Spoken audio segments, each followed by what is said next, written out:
Class. आज हम बात करेंगे ल्यूइस अम्ल का वर्गीकरण। ल्यूइस अम्ल का वर्गीकरण निम्न 5 प्रकारों से होता है। सबसे पहले है इलेक्ट्रॉन न्यून यौगिक, दूसरा है रिक्त डी कक्षक वाले यौगिक, तीसरा है धन आयन, चौथा है बहुबंध युक्त असंतृप्त यौगिक और नंबर 5 है इलेक्ट्रॉन षटक वाले तत्व। सबसे पहले हम बात करते हैं इलेक्ट्रॉन न्यून यौगिक। इलेक्ट्रॉन न्यून यौगिक मतलब जहां इलेक्ट्रॉन 8 से कम उपस्थित हो। किसी भी केंद्रीय परमाणु की कक्षक में 8 से कम इलेक्ट्रॉन उपस्थित हो, यानी कि वे यौगिक जिनके केंद्रीय परमाणु में 8 से कम इलेक्ट्रॉन उपस्थित हो इलेक्ट्रॉन न्यून यौगिक कहलाते हैं तथा एकाकी इलेक्ट्रॉन युग्म को ग्रहण कर सकते हैं, इसलिए इन्हें ल्यूइस अम्ल भी कहा जाता है। फॉर एग्जाम्पल BCl2, यहाँ B जो परमाणु है उसमें 8 से कम इलेक्ट्रॉन है, इसलिए BCl2 को इलेक्ट्रॉन न्यून यौगिक कहा गया है। उसके बाद बात करते हैं सेकंड, रिक्त डी कक्षक वाले यौगिक। रिक्त डी कक्षक वाले यौगिक मतलब जिसमें डी कक्षक है वह रिक्त होगी, यानी उसमें इलेक्ट्रॉन नहीं होंगे। ऐसे अणु जिनके केंद्रीय परमाणु में रिक्त डी कक्षक उपस्थित हो, ऐसे अणु जिनके केंद्रीय परमाणु में रिक्त डी कक्षक उपस्थित हो एकाकी इलेक्ट्रॉन युग्म कहलाते हैं तथा वे एकाकी इलेक्ट्रॉन युग्म को ग्रहण कर सकते हैं, अतः ल्यूइस अम्ल की भांति व्यवहार भी कर सकते हैं, यानी कि ल्यूइस एसिड की तरह भी बिहेव कर सकते हैं। For example SF6, PCl5, SF6, PCl5, SnCl4, SnCl4 ये रिक्त डी कक्षक वाले यौगिकों के एग्जाम्पल है। उसके बाद हम बात करते हैं धनायन, संक्रमण तत्व तथा इनके आयन। संक्रमण तत्व तथा इनके आयन डी कक्षक युक्त होते हैं, रिक्त डी कक्षक युक्त होते हैं, यानी कि इनमें जो SPDF 4 कक्षक होती है उसमें जो डी कक्षक होती है वो रिक्त होती है, जो कि एकाकी इलेक्ट्रॉन युग्म को ग्रहण कर जो एकाकी इलेक्ट्रॉन युग्म यानी इलेक्ट्रॉन पेयर को ग्रहण कर इसलिए ग्रहण कर सकते हैं, इसलिए इन्हें ल्यूइस अम्ल की तरह एक्सेप्ट कर सकते हैं तथा इसे भी ल्यूइस अम्ल कहा जा सकता है। For example Na, for example धनायन में Na,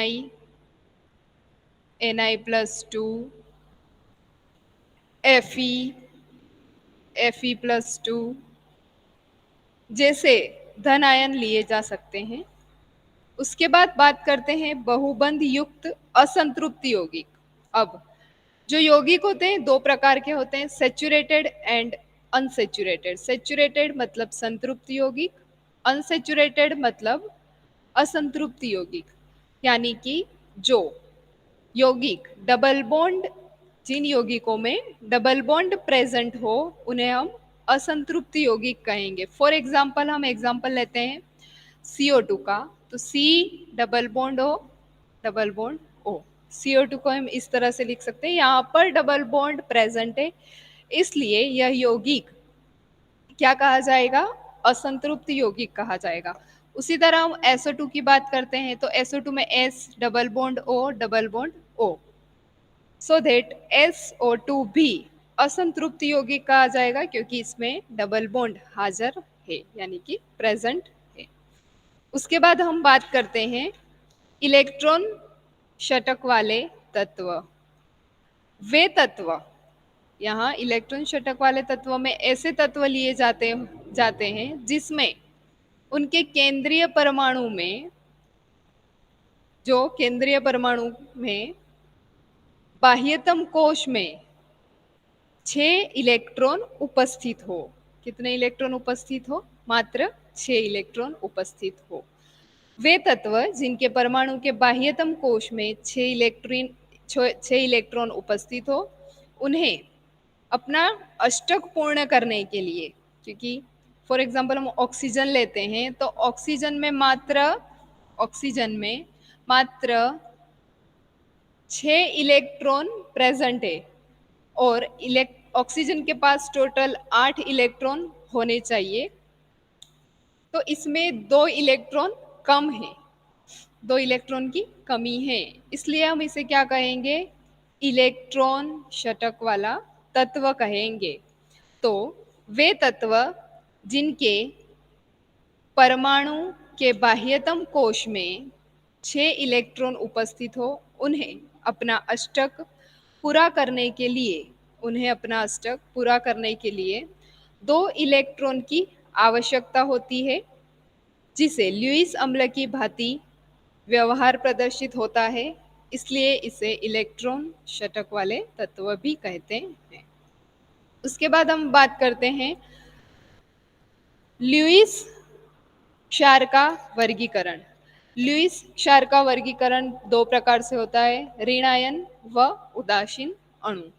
ऋण आयन मतलब वे ऋण आयन जिन पर एकाकी इलेक्ट्रॉन युग्म उपस्थित हो, एकाकी इलेक्ट्रॉन युग्म उपस्थित हो। इलेक्ट्रॉन युग्म उपस्थित हो, वैसे एग्जाम्पल है F minus Cl minus Br minus, okay, I minus ETC। उसके बाद है उदासीन अणु। वे उदासीन अणु या यौगिक जिनके केंद्रीय परमाणु एकाकी इलेक्ट्रॉन युग्म होते हैं, एकाकी इलेक्ट्रॉन युग्म युक्त होते हैं, वे ल्यूइस क्षार के समान व्यवहार प्रदर्शित करते हैं। ऋण आयन तथा उदासीन अणु वे ल्यूइस क्षार के भांति व्यवहार प्रदर्शित करते हैं। फॉर एग्जाम्पल NH3 जो है वो उदासीन अणु है क्योंकि उसके केंद्रीय परमाणु एकाकी इलेक्ट्रॉन युग्म युक्त होते हैं। फॉर एग्जाम्पल RNH2 यानी NH3 एमोनिया होता है। उसके बाद बात करते हैं ल्यूइस अवधारणा की कमियां। जैसे हमने आयरनियस अवधारणा की कमियां देखी, ब्रांस्टेड लोरी अवधारणा की कमियां देखी, वैसे ल्यूइस अवधारणा की भी कमियां रही है कुछ। सबसे पहले ल्यूइस अवधारणा के अनुसार अम्ल व क्षारों की सामर्थ्यता की व्याख्या नहीं की जाती। ल्यूइस अवधारणा के अनुसार अम्ल तथा क्षारों की जो सामर्थ्यता है, एफोर्डेबिलिटी है, उसकी व्याख्या नहीं की जा सकती। और दूसरा है अम्ल क्षार की उदासीनीकरण अभिक्रिया बहुत तीव्र होती है और उसकी गति भी ज्यादा होती है, परंतु इस अवधारणा के अनुसार उप सहसंयोजक बंध की जो क्रिया है वो भी साथ होती है, जो बहुत मंद गति से होती है। इसलिए ल्यूइस अवधारणा की यह कामयाबी रही है, जिसमें सेकंड में हम लिख सकते हैं, अम्ल क्षार की उदासीनीकरण अभिक्रिया बहुत तीव्र गति से संपन्न होती है, परंतु इस अवधारणा के अनुसार उपसहसंयोजक बंध का बनना भी एक उदासीनीकरण अभिक्रिया है जो कि मंद गति से संपन्न होती है। उसके बाद हम बात करेंगे लक्स फ्लड अवधारणा। लक्स फ्लड अवधारणा लक्स फ्लड अवधारणा में इस अवधारणा द्वारा प्रोटॉन रहित अभिक्रिया में, जहां पर प्रोटॉन प्रेजेंट नहीं है, प्रोटॉन है वो एब्सेंट है, यानी प्रोटॉन रहित क्रिया होती है जो लक्स फ्लड क्रियाएं होती है। तो इस अवधारणा द्वारा प्रोटॉन रहित अभिक्रिया में उपस्थित पदार्थों की अम्लीय व क्षारीय प्रकृति की ऑक्साइड आयन, यानी कि O-2 आयन के आदान प्रदान के आधार पर की जाती है। यानी जो लक्स फ्लड अवधारणा है वह O-2 ऑक्साइड आयन पर डिपेंड करता है, जिसमें वे पदार्थ जो O-2 आयनों का त्याग करते हैं वे क्षार कहलाते हैं। O-2 आयनों का जो त्याग करते हैं वे क्षार कहलाते हैं, तथा जो ऑक्साइड आयनों को ग्रहण करते हैं वे अम्ल कहलाते हैं।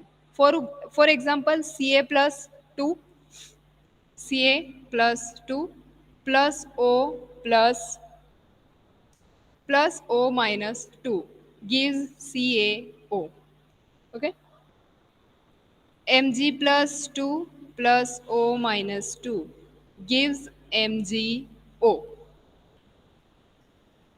Zn+2 plus O-2 gives ZnO. ये जो तीनों हैं वह ऑक्सीजन यानी कि जो O-2 यानी कि जो ऑक्साइड आयन है उसे ग्रहण कर रहे हैं, सो दैट हम इसे क्या कहेंगे, एसिड्स कहेंगे। क्या कहेंगे, एसिड्स कहेंगे। ओके। उसके बाद हमने बात की कि वे पदार्थ जो ऑक्साइड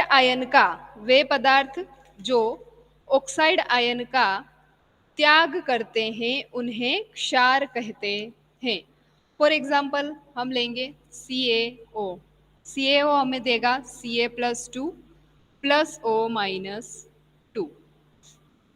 MgO ये हमें देगा Mg+2 plus O-2। ZnO gives Zn+2 plus O-2। यहाँ ऑक्साइड आयन का ग्रहण हो रहा है और यहाँ ऑक्साइड आयन का त्याग हो रहा है, इसलिए हम इसे क्या कहेंगे, बेस। ठीक है, यह अम्ल है और यह क्षार है। एसिड बेस चैप्टर हमारा यहाँ पूर्ण होता है।